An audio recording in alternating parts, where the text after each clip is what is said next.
यो लाइनमा त चिसान धेरै छ त।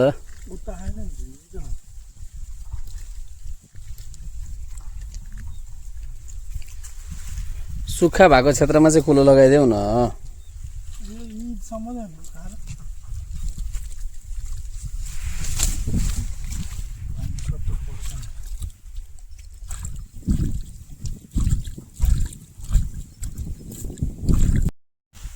जरा माथि माथि देखेछ, त्यही भएर माटोले छोपेको जरालाई।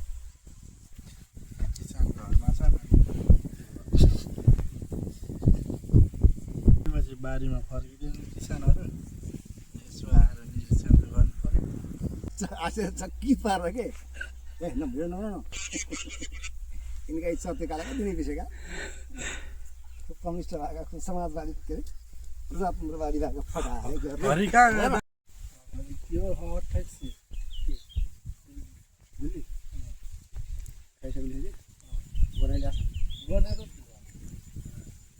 इन्डिया भाषा सर्वत्र ध्यान बनाउँछ नि त्यस्तो खालको भनेपछि कस्तो खालको मेसिन भन्नु? ड्याङ बनाउने खालको ड्याङ बनाउने आधुनिक मेसिन छ नि, त्यसको लिएर आएपछि 4 फिट 3 फिट टक्क पारो तयार पारो अनि बिहाको गुले तयार गरेर लक्कसित अनि हिजोको हामीको खेती गर्न मजा आउँछ। अब के टेन्सन कोदालले खन्दा खन्दा खन्दा खन्दा 6 दिन लागेको छ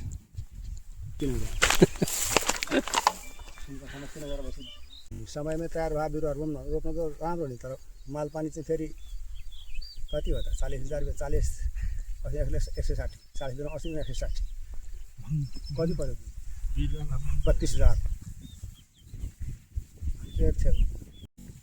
अब बिउमै मार्का पऱ्यो नि। 4 रुपियाँ गोटा बिरुवा 2 रुपियाँ गोटा गुल्ली। अब एउटा ढाङमा 30 आँखा हुन्छ, 60 रुपियाँ दाममा गुल्ली बेच्यो, 12 रुपियाँ गोटामा हामीले बेच्नु परेको छ, 48 रुपियाँ दामको फरक छ। अब त्यही होइन र कति त्यही अब बिउ विकास गर्न त उद्योगले सबै किसानसित पनि उद्योग के अरे उद्योगका चाहिँ ती प्राविधिक साथीसित पनि सरसल्लाह गरेर कुन मूल्यमा किसानलाई दिँदा किसानलाई मार्का पर्दैन भनेर सरसल्लाह गरेर गरे भए जस्तो हुँदैन थियो। अब एकलौटी उद्योगले निर्देशन गरेको छ, महँगो पऱ्यो बिउ। अब बिउ रोप्दाखेरि त 40-45,000 रुपियाँ बिगाको बिउको कति रोप्ने, त्यो रोपेर के खाने किसान। त्यसकारण उद्योगले विवेक पुर्याओस्। आजभन्दा अगाडि जुन तरिकाले बिउ किसानलाई खेत गर्न पऱ्यो त्यो अत्यन्त महँगो छ, सुधार गरोस्, उन्नत जातको बिउ दियोस्, किसानलाई उत्साहित बनाओस्, अनि उत्पादको बढ्छ र उद्योगले अलिकति समयसँग चल्ने अवस्था आउन सक्छ। नजिकमा कोही जेठी छ भने भइहाल्छ।